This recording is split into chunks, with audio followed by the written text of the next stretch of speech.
Hello students, आप सभी लोग का स्वागत है वर्मा कोचिंग क्लासेज में। हम जो है कक्षा 12 की बायोलॉजी के सबसे महत्वपूर्ण प्रश्नों के विषय में आप लोग को बताने जा रहे हैं। इतने ही प्रश्न आप लोग को तैयार करना। पिछले वीडियो में हमने कुछ प्रश्न दिए थे, इस वीडियो में भी हमने कुछ प्रश्न दे रहे हैं। यही इतना प्रश्न आप लोग पढ़ लीजिएगा, इतना आपके बोर्ड परीक्षा के लिए काफ़ी है।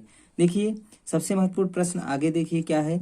प्रोटीन संश्लेषण की प्रक्रिया का वर्णन कीजिए। जो प्रोटीन संश्लेषण होता है, आपको मालूम होगा डीएनए से आरएनए बनना ट्रांसक्रिप्शन कहलाता है, आरएनए से प्रोटीन का बनना क्या कहलाता है, ट्रांसलेशन। तो इसका वर्णन आपको करना है। जीवन की उत्पत्ति के संबंध में ओपेरिन के सिद्धांत तथा स्टैनली मिलर के प्रयोग का सचित्र वर्णन कीजिए। ये भी क्वेश्चन बहुत इंपॉर्टेंट है। आपको मालूम होगा जीवन की उत्पत्ति के संबंध में ओपेरिन ने जो सिद्धांत दिया था कि वायुमंडल में पहले विभिन्न प्रकार की गैसें, मीथेन, अमोनिया और हाइड्रोजन था। इन गैसों के आपस में टकराने के कारण कार्बनिक पदार्थों का निर्माण हुआ।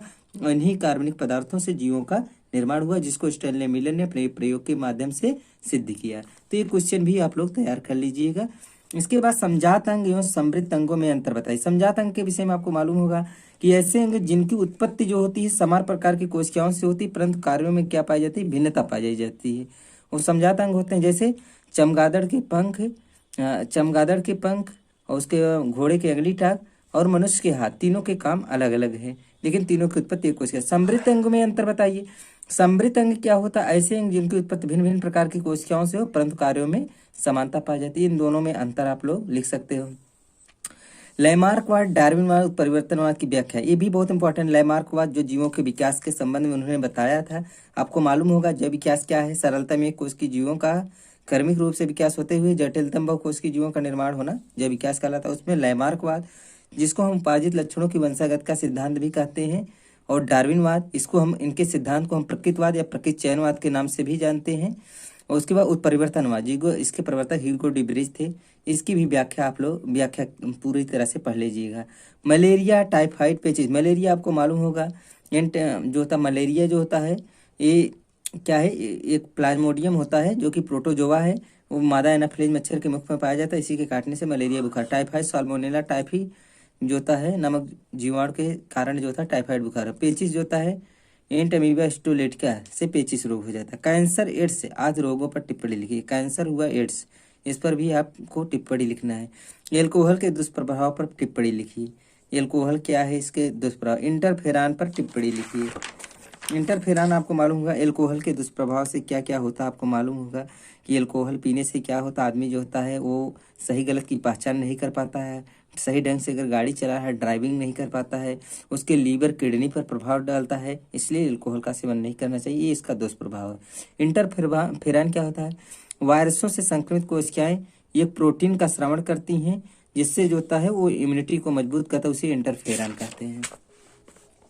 बीटी फसलें आपको मालूम होगा बैसिलस थुरिंजेसिस एक जीवाणु होता है, जैसे बीटी काटन हुआ, इन फसलों के अंदर डाल दिया जाता है जिससे कोई जीवाणु उस पर आक्रमण नहीं करता। ये भी बहुत इंपॉर्टेंट क्वेश्चन। पार्जनी जंतु, जब किसी जीव के जीन को दूसरे जंतु के जीन में डाल दिया जाता है उसे पार्जनी। मानव कल्याण में सूक्ष्म जीन का योगदान बताइए। मानव कल्याण में सूक्ष्म जीवों का योगदान क्या होता है, इसके विषय में वर्णन करना है। पुनर्संयोजन डीएनए प्रौद्योगिकी क्या है मनुष्य के लिए, इसके पुनर्संयोजन आपको मालूम होगा। मानव कल्याण में सूक्ष्म जीवों का योगदान, जैसे मानव कल्याण में लैक्टोबैसिलस जीवाणु का प्रयोग किसमें किया जाता है, दही बनाने में। एस्टोबैक्टर एस्टी नामक जीवाणु का प्रयोग सिरका बनाने में। इस पुनर्संयोजित डीएनए प्रौद्योगिकी क्या है, जैसे पुनर्संयोजित डीएनए प्रौद्योगिकी जो होता है रिकॉम्बिनेंट डीएनए टेक्नोलॉजी, इसमें रिस्ट्रिक्शन एंडोन्यूक्लियस एंजाइम होता है, इसे डीएनए कैंची कहा जाता है, उसी की सहायता से इसका प्रयोग किया जाता है। प्लाज्मिड क्या है, ई कोलाई जीवाणुओं में डीएनए के अतिरिक्त कुछ अन्य अनुवांशिक पदार्थ होते हैं, उसे क्या कहा जाता है, प्लाज्मिड। डीएनए की कैंची किससे कहते हैं, रेस्ट्रिक्शन एंडोन्यूक्लियस एंजाइम, ये भी तैयार कर लीजिएगा।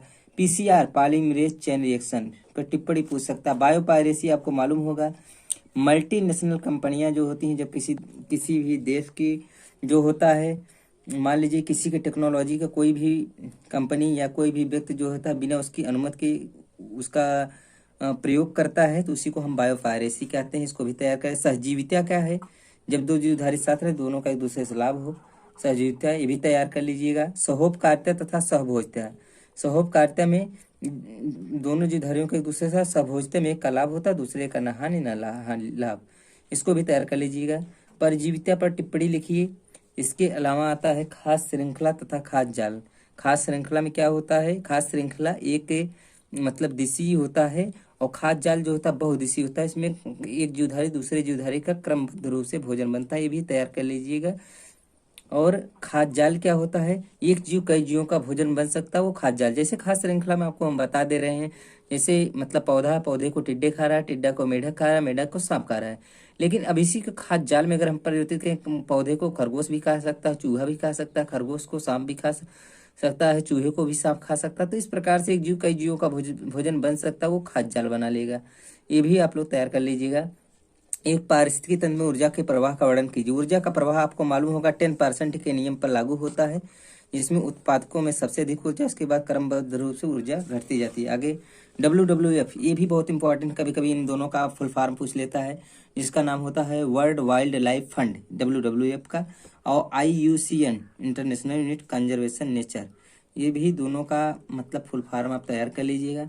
टिप्पणी लिखिए, जिससे टिप्पणी संक्षिप्त टिप्पणी लिखने के लिए पूछता है। हॉट स्पॉट आपको मालूम होगा, हमारे कुल संसार में 34 हॉट स्पॉट हैं, जिसमें से हमारे भारत देश में 3 हॉट स्पॉट हैं।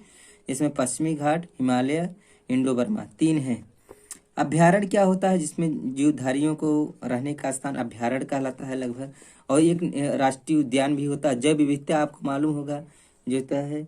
और उसके बाद ग्रीन हाउस प्रभाव, जो कि ग्रीन हाउस प्रभाव ग्लोबल वार्मिंग की समस्या, जो पृथ्वी का टेम्परेचर बढ़ रहा है, ओजोन छिद्र, अम्ल वर्षा, इन सबको तैयार कर लीजिए। इसके अलावा राष्ट्रीय उद्यान, जैसे हमारे भारत देश में कौन सा राष्ट्रीय उद्यान पाया जाता है, हमारे उत्तर प्रदेश में कौन सा राष्ट्रीय उद्यान पाया जाता है, दुधवा राष्ट्रीय उद्यान पाया जाता है।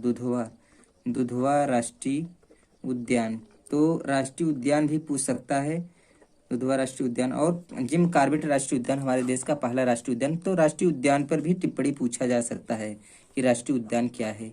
तो मित्रों, इतना ही आप लोग बायोलॉजी में तैयार कीजिएगा, इससे एक्स्ट्रा मत पढ़िएगा, इसी में आपका संपूर्ण क्वेश्चन का आंसर मिल जाएगा। बस इतना क्वेश्चन आप लोग पहले तैयार कर लीजिएगा। तो आप लोगों का जब भी बायोलॉजी का पेपर है, जो 24 मार्च से पेपर शुरू हो गया है, तो बायोलॉजी के पेपर में आपको कोई भी प्रकार की दिक्कत नहीं होगी। 70 में 68 नंबर आप 100% श्योर पा जाओगे। धन्यवाद।